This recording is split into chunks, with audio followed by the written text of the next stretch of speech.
And I think, as many of you know, the Syrian government has chosen to fight this war not simply by attacking the combatants on the other side, the legitimate way of fighting a war, but rather by attacking civilians in opposition-held area, with the aim of making their lives as miserable as possible, to try to build animosity against the armed opposition as a way of trying to promote flight in order to, in a sense, destroy the economy, the support network that the armed opposition might use to just gather supplies. It has done this by bombing, by shelling, by various forms of explosive attack. But it's also done this by trying to deprive the civilians in these areas of the sustenance of daily life, of medical assistance, of food, and of other necessities. More than 5 million Syrian children, the equivalent of the number of American children in the largest 25 school districts in this nation, are not attending education, are not getting education. A lost generation, a generation deprived from basic needs, from dignity, from security, from health care, from basic nutrition, and even vaccination. This generation will grow angry at the world, angry at us, for leaving them without much support for the past 2.5 years. This is happening under our watch, under the United Nations watch, and all of us are responsible. Every American who does not donate to help Syrian children is responsible. Every American who does not pick up the phone and call President Obama or write an email to his senator and congressman is responsible. We should tell our policymakers, what have you done to stop the atrocities against the Syrian children? To see this severe chronic malnutrition, stunting and wasting in Syria. And as we approach the 3rd year of wasting, of deprival of food, what we're seeing now is not starvation as a passive process, but something that has been actively done to these children and civilians. And that's entirely consistent with this policy of attacks on the healthcare system, of destruction of hospitals, of denial of public health, of erosion of support for these people. So not only are we seeing starvation, but now we're also seeing, on top of that, we're seeing polio, as chronic malnutrition renders children so easily infected by these diseases, measles, colds, flus, and now polio, where we see an epidemic across a country which had previously been free of polio for 18 years. Food has been used as a weapon of war for centuries, but it's very rare to have food available in the middle of Damascus, while a few kilometers down the road in Mardamia, people are actively being denied food and actively starving. This is a crisis, a catastrophe that we haven't seen before, and that I, as a humanitarian, a public health expert, a paediatrician, have not seen before. The scale of this attacks on the healthcare system are unprecedented. And the only way that I see forward is to bring a mandate of cross-border assistance where food can reach these children, where we can mitigate this disastrous, this human catastrophe that we're seeing right now. Children are always the most vulnerable to war, but in this war, they are defenseless against the serial assaults made against them on practically every level.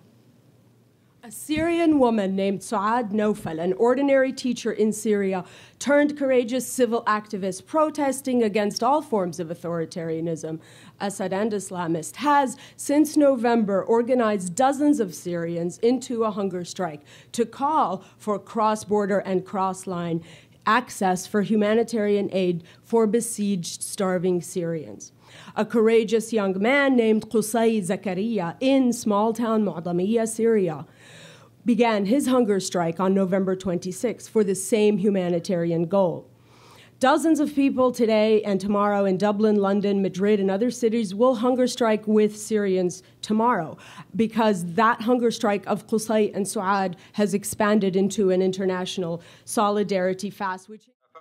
First of all, I want to thank each and every one of you for this amazing efforts to bring such support for the Syrian people. I'm talking to you from a small town in the west suburbs of Damascus called Mu'tamid Sham. This small town have witnessed all the demons of death that the Assad regime has launched against his own people after they dared asking for freedom and dignity. But even in 21/8, we have witnessed sarin gas on our town, but we have never, ever seen more horrible way to die, such as having people starving to death. Clear is that we've come together as faith leaders, as civil society groups, to say that we are going to push back against the strategy that the Assad regime has chosen, and that is to dehumanize his own population, to dehumanize them, to ensure that the international community views this conflict through a political and military lens and not a humanitarian and human lens. And to a large extent, unfortunately, the international community has fallen prey to that strategy that the Assad regime has chosen. He has chosen to shut down all access to the besieged areas. He has chosen to use food and medicine as a weapon in his war. And he wants to ensure that the stories that were just told and the stories that are being told to you by everyone who is on the ground, that those stories do not get out into the international community. Because if it does, then that will awaken the conscience of the international community. I have joined others in a day of fasting in solidarity with Saad Nofal and Qaseh Zakaria and other Syrians under siege. We're part of the International Solidarity Hunger Strike. In New York City, my organization seeks to bring religious leaders of different faith traditions together across religious lines by addressing shared concerns. Few of the issues that we deal with on a daily basis rise to the scale of calamity of what has brought us here today. The magnitude of the suffering inflicted on the Syrian people is truly an issue that cuts across lines of race, religion, and nationality. Truly, what is happening in Syria is the world's problem to address. Organization, and we are asking our faith leaders and people from various faith traditions to stand in solidarity with Syrian nonviolence movements who took this action as a nonviolence resistance in front of tyranny. And also we are asking our members to join us. I'm fasting today in support of Zakaria and other members of the Syrian Nonviolent Movement, because I heard them when they said the only weapon we have is you and your support, and we are asking our members to support them. It's a rolling hunger strike. It began on December 20th. It was launched in Minnesota by the peace group Friends for a Nonviolent World, who began it there, and it continues until Geneva. It continues until January 22. People sign up by writing an email to stopthesiege@gmail.com. You include your name, the date you'd like to fast, or ask to be assigned an unassigned date between now and January 22nd, and any affiliation or title that you wish.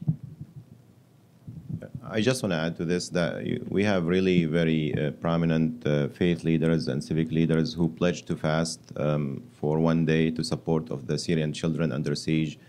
Some of them, I'm just going to mention names, and you can add the names. I'm not going to remember all of them. Mr. David Miliband, who is the director of the IRC, International Rescue Committee, Congressman Keith Ellison from the 5th District of Minnesota, philosopher Naum Chomsky, Imam Abdul Malik Mujahid, the president of the Parliament of the World Religion, and many others. If